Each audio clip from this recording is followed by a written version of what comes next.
Hey everyone, this is Jeff Glass with Alpha Media Group. I'm here with Paul Lindahl from Odds and Ends Junk Removal out on the East Coast. And Paul, I wanted to hear a little bit about your business, where you're located, and what areas you serve, and how'd you get started in the business? How'd you get into junk removal? Yeah, well, like a lot of people, it seems in the junk removal business, I came in through the side door, so to speak. I was definitely not on anybody's waiting list. So, and it started by I was doing lawn care and a little furniture moving for myself on the side, and after years of factory work where I was really burnt out, and I needed to do something for myself, and really needed to get off the clock is what I needed to do, and so I got my feet wet doing some lawn care. And when that slowed down, I started trying to figure out what I was going to do or what I could do with some of the trailers that I had when there wasn't a lot of work. And so I started moving furniture with some of my trailers. And eventually that led into disposing furniture, which it seemed almost every time I moved some furniture for someone, I was asked if I could get rid of some as well. And we got so many of those requests. I saw there was a bigger demand, and, or better put, there was less competition doing junk removal than there was furniture moving. And it was almost doing the same service. It's furniture, essentially, back and forth. But this was disposal, and it was quicker and easier. It was more profitable. And so, over time, we saw an opportunity. Very good. And you're located in Connecticut. What area of Connecticut and what surrounding areas do you service around there? I'm in Vernon, Connecticut. It's almost right in the center of the state, and we cover the entire area. So it's almost an hour in every direction. And so we cover all four corners, and we stick to Connecticut and, some of southern Massachusetts. And for specific certain jobs, we might go to Rhode Island or parts of New York if the jobs are large enough. But for most of our trailer size, full trailer load, we'll stick into about a 1 hour radius. So we definitely cover all of Connecticut. Okay. Now you mentioned you got done maybe some factory work or warehouse work. Now, have you found that being in that type of work, what areas could you relate to, or what areas do you address business different and running your own company rather than working for somebody else? Yeah, that's a really good question. I think one of the things I realized, especially while working at the factory, is I really didn't enjoy being told what to do by other people who clearly didn't enjoy what they did. It really rubbed me the wrong way, and it was, it kind of felt like a dead end. It kind of felt like this is as good as things are going to get. Maybe we can look at a few raises here and there down the road, but and it was financially a really comfortable situation. All the bills were going to be paid, and there was a nice retirement plan, and it was a great place that I got myself into. But that clearly wasn't going to be enough. The money wasn't going to be enough because it wasn't a happy environment. So I found myself just a lot more productive when left to my own devices rather than being told what to do. And I also have a background in sales. I was actually a car salesman before I got into factory work. And unknowingly, that was kind of my college, so to speak. That was my education for getting involved in a service industry where, people skills, and customer interaction is so important, because we can all lift a couch and throw it out, but, it's getting those jobs over the phone and being competitive when there's so many other phone numbers these people can call. It's important for, you to be the one that they pick. The company, I sold Hondas for 6 or 7 years. And one of the biggest things that we took away was not selling against Ford or Toyota. The biggest problem selling Hondas was selling against other Honda dealerships, which there was, which there are 10 of within a half-hour drive in any direction.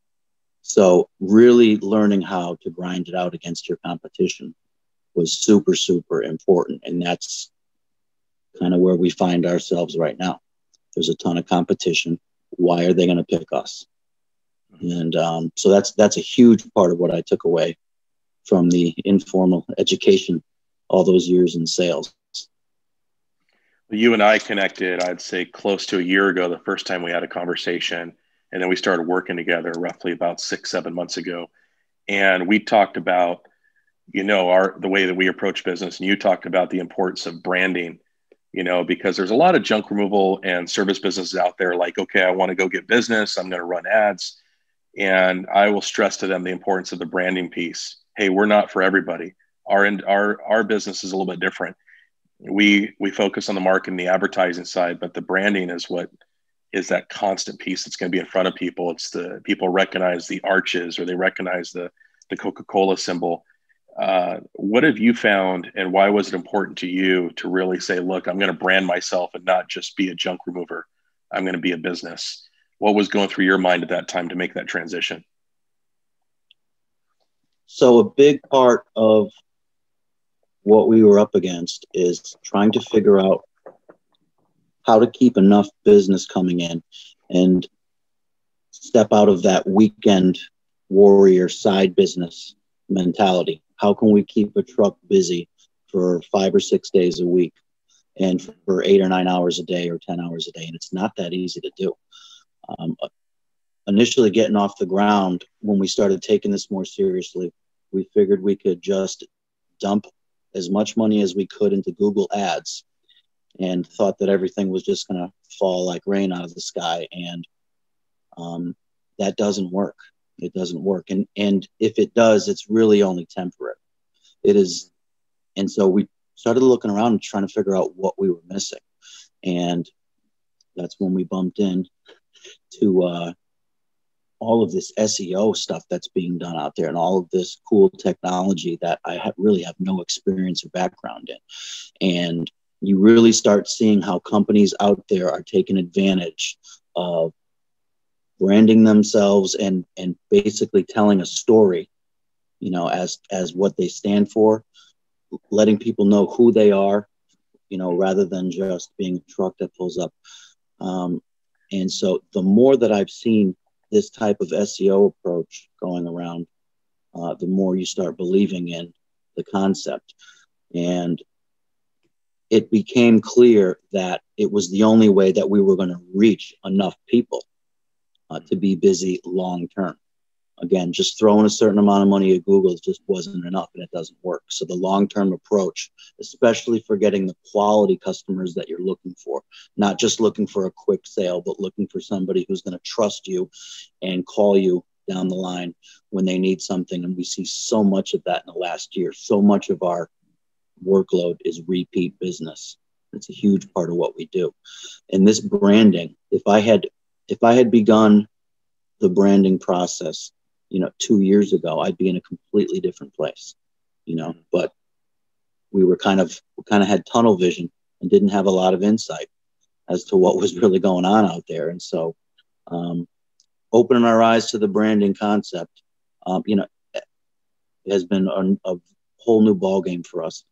And I originally just thought that branding was just putting a bunch of your signs all over the place, making a billboard, putting yourself on the radio. I just didn't realize how much more goes into it, telling a story and building something bigger than, just a sign on the side of the road. So yeah, right. That's been a big part of what you guys at Alpha Media have basically shown the light on what we've been missing.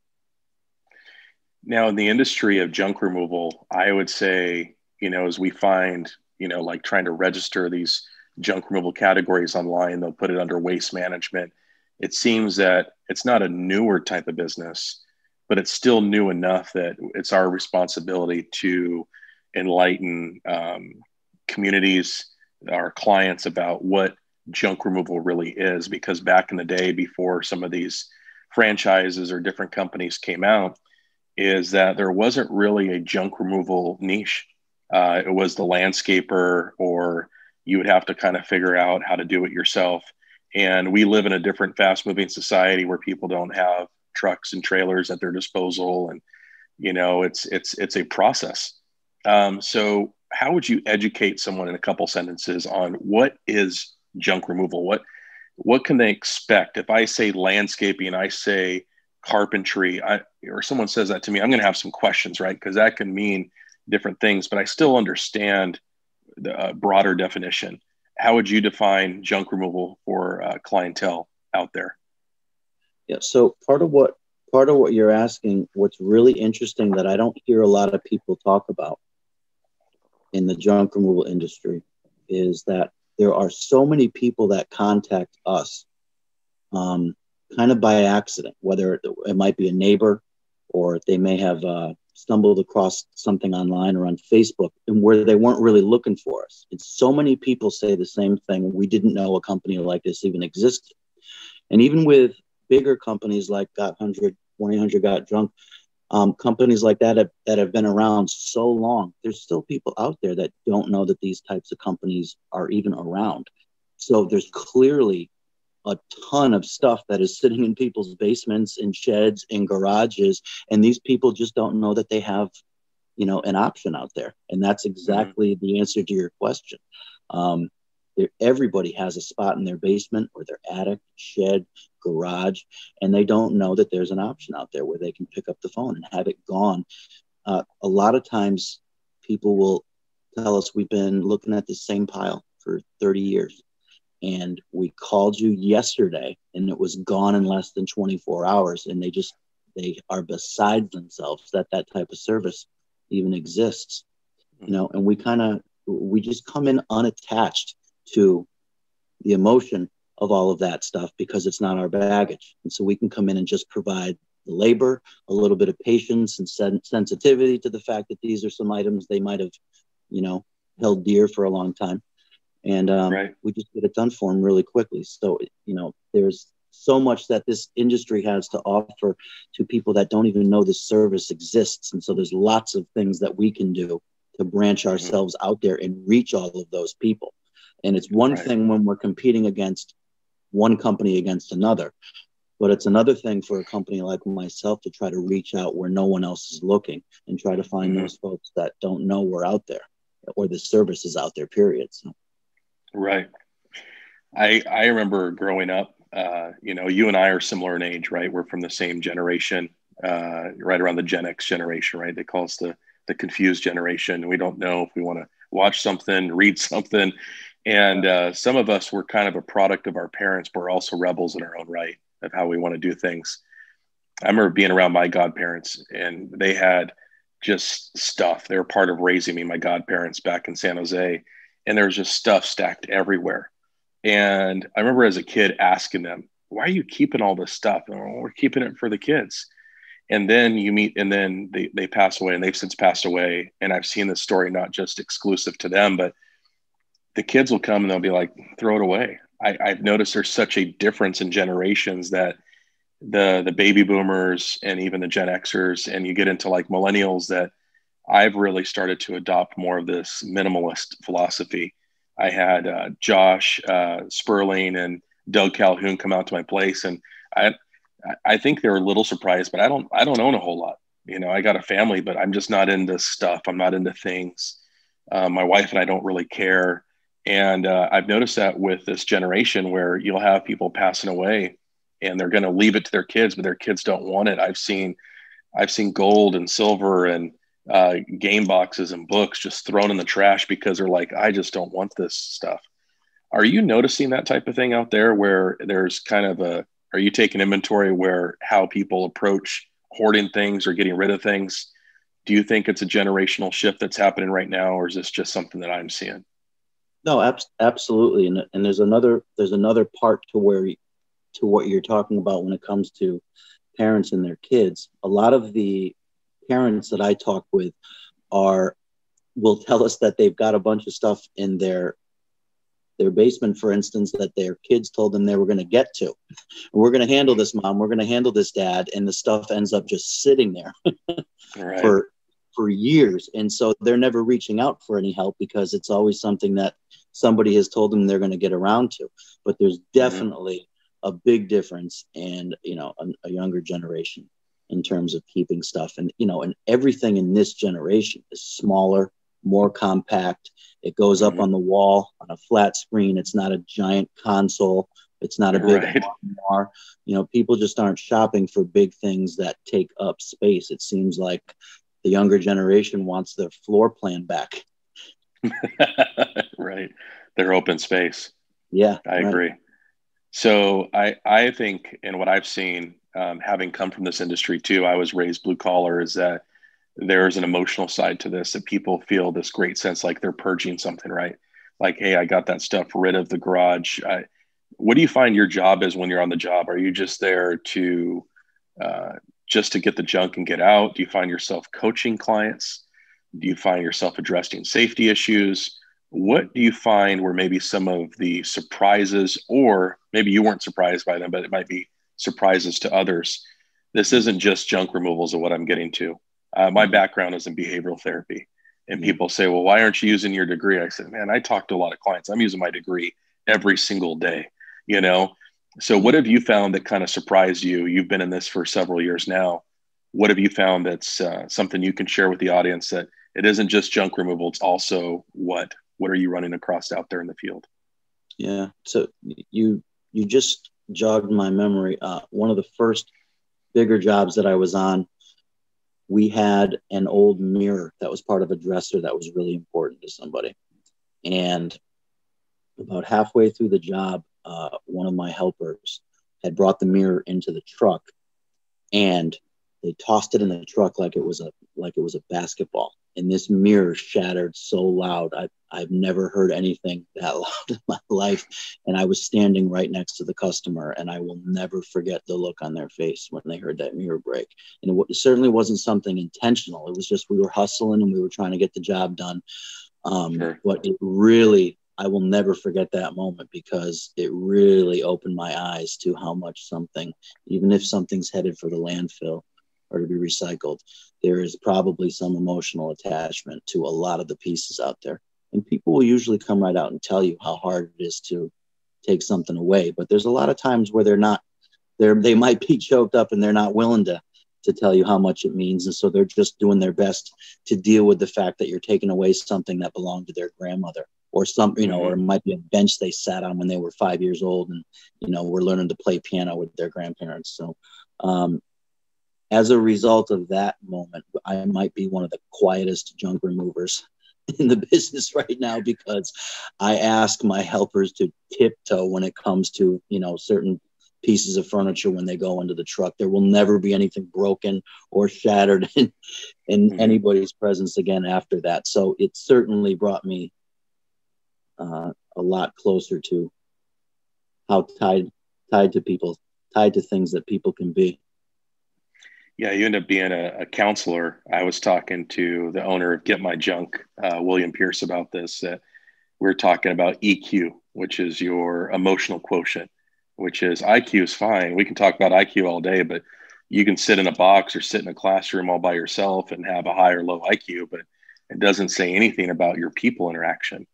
And I think getting into junk removal, I think you either have to have a high EQ or you're going to get one, because you're going to have to sharpen that skill of learning how to work with people from different backgrounds, different religions, different generations, different walks of life. And again, like you're saying, having that common denominator, like, okay, we're going to go in a little bit covertly and quiet because we don't know what this person is not telling us. I think that's such good wisdom that you're dropping right there, because it's not always what the customer is telling you, it's what they're not telling you, right? Absolutely. You don't know if their husband just passed away. You don't know if they just went through a divorce.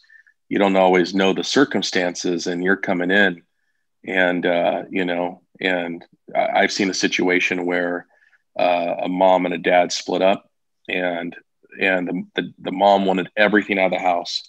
Well, there's a 12-year-old kid, and he came running out, and he jumps on the trailer and starts hugging onto the stuff. It's like, what do you do?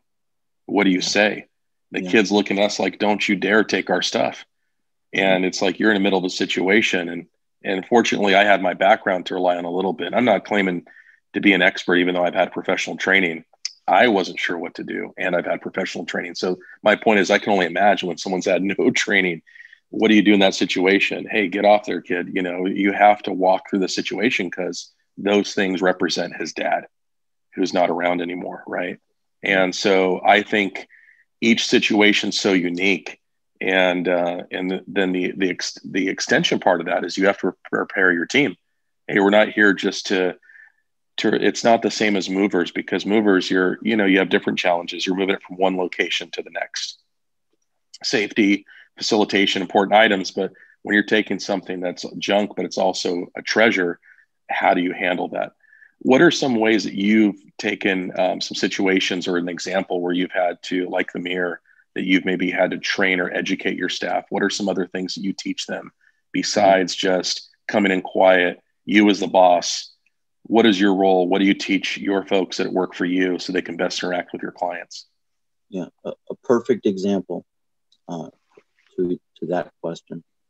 We see a lot of cleanouts that involve people who will tell us, here's all the stuff we need taken away in the basement, but there's a large section here that I need to go through first before you guys can come in and do the work.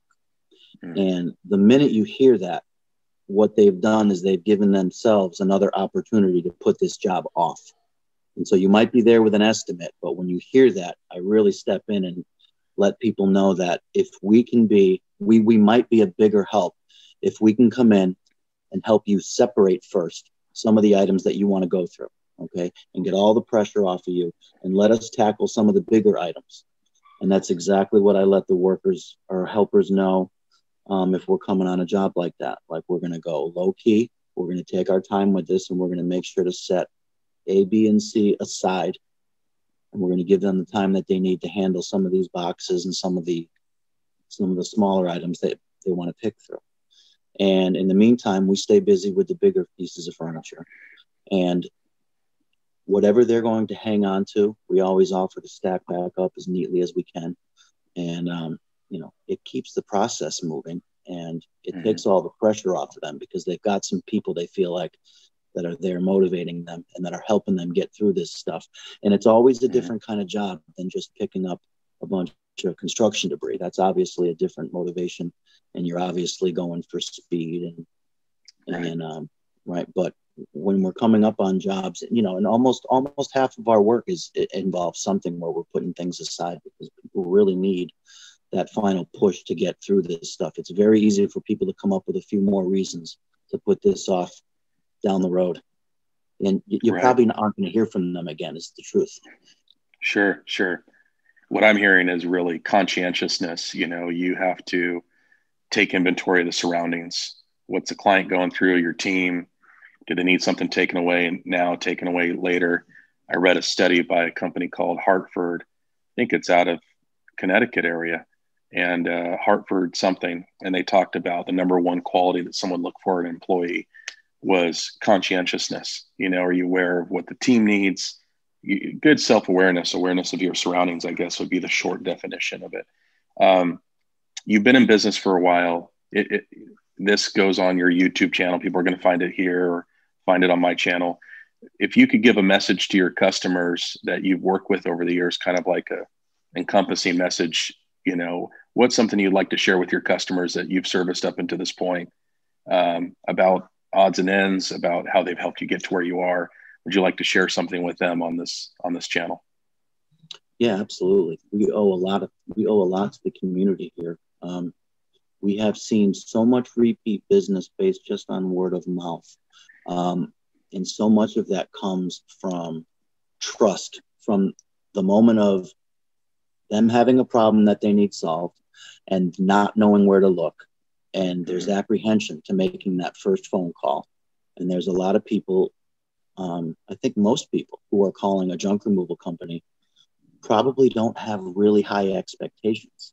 And they might be a little bit worried about who's going to show up at their door or about what the service even is.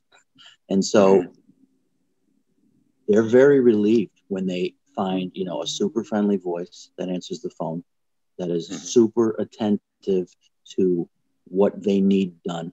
I don't have a set speech that I start rattling off. I listen, twice as much as I talk. I want to hear what they need done. Smart. I want to hear what's stressing them out, what's bugging them the most. And, a lot of times they'll tell you that they've been given the runaround or they haven't had phone calls returned. So just showing up, just answering the phone right off the bat or returning an email as quickly as possible, in 5 or 10 minutes, it blows people away. If you return an email in 5 or 10 minutes, people can't believe it. And it's always their first reaction. Thanks for getting back to me so quickly.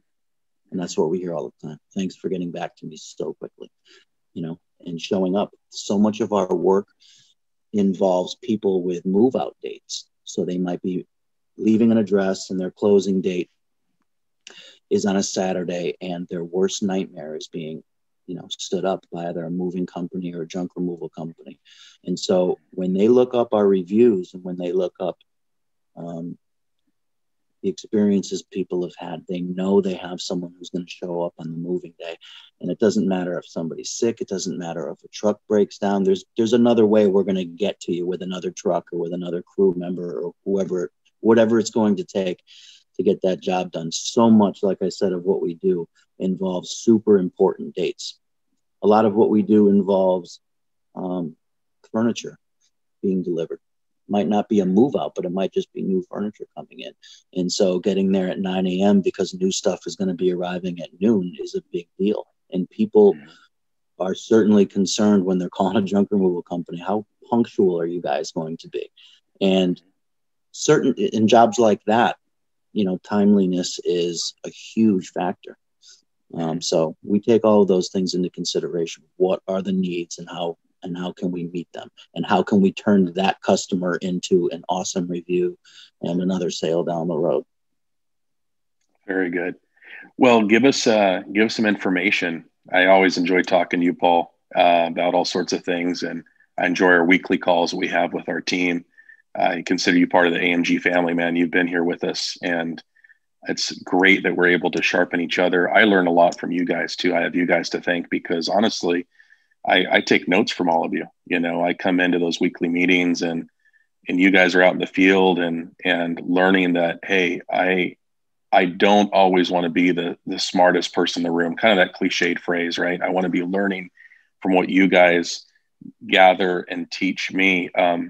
Before we get into the call outs of about your company, how people get in touch with you, give me something that you've learned from our group that you can share. I know we don't share everything because we're a tight-knit group and we want to focus on helping people within the group. But how has it helped you grow personally in your business? What are some things that you've adopted and used moving forward? Yeah, there are so many tiny little attentions to detail that I've learned along the way in the last few months, that especially with contact, with getting back to people, with sending out thank you cards. There is so much information that I hadn't been exposed to. You can only learn so much on your own. When you're involved with other people that are in the same exact line of work, it's really interesting to hear them having the same kind of concerns and learning experiences. And most of the people that we're working with right now are a good few miles ahead of where I am. So there's definitely a lot smarter people in the room from where I'm sitting. And so, yeah, I'm learning a ton. Just watching at how well you guys have put together these logos and dressed these trucks up. These companies out there look fantastic, and everything ties into each other, whether it be the logo on the website, matching the logo on the uniform, matching Facebook, matching the truck, Pat with all of his cool designs, and it all comes around full circle. And you can kind of see that message, with each company ringing loud and clear. And I mean, you've got several guys, Matt Beasley, Matthew Moses, Doug Calhoun, Josh, Tina, Jay Silva. These guys have been around and know what they're doing. You know what I mean? I mean, half those guys could run seminars on business, not just junk removal, but there really are some good talkers, very, very good speakers. And so, it's been kind of cool to sit in the back row and be listening. And, at some point, maybe, I'm doing a seminar, but, for now, there's been a ton to learn from. So it's been fun. I notice you're a good listener in the room, and I'm always watching those listeners. I'm like, that's the person that's going to take those notes and go out and run with them. And I've seen you apply those things. You mentioned earlier about car sales being your college, if I caught that correctly. It was your education. And that's really, and I've gone to college, and I value education. I believe education shouldn't stop at 4 years. I think we should be sharpening ourselves all the time, reading books. I talked to DNA Proclean, and he says if he could go back in time and tell himself, when he got started, because he's already a reader, it was like, read more books, do more push-ups, have more disciplines in place to build your business. And he's an avid reader. When we do talk, we're always talking about the last book that he's read. So way I see that marketing and branding was my approach. I knew with branding, I wasn't going to catch everybody that just wanted to go out and catch a fish. I knew I was training fishermen and women, and it was a risky approach because it was going to be maybe a slower growth process, but I knew I wanted to build my business on this principle because I didn't want to be a home advisor. I didn't want to just be an ad agency. I wanted to be something that was really building a foundation for somebody long-term. But I love what I've seen, because it wasn't even my idea to bring this group together like we've talked about.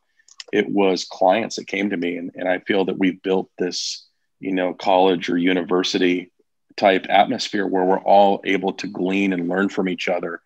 And I think that's where marketing should go. And I'm not afraid of competition. I want to see my competitors do well. I want to see the brand of marketing be an awesome brand.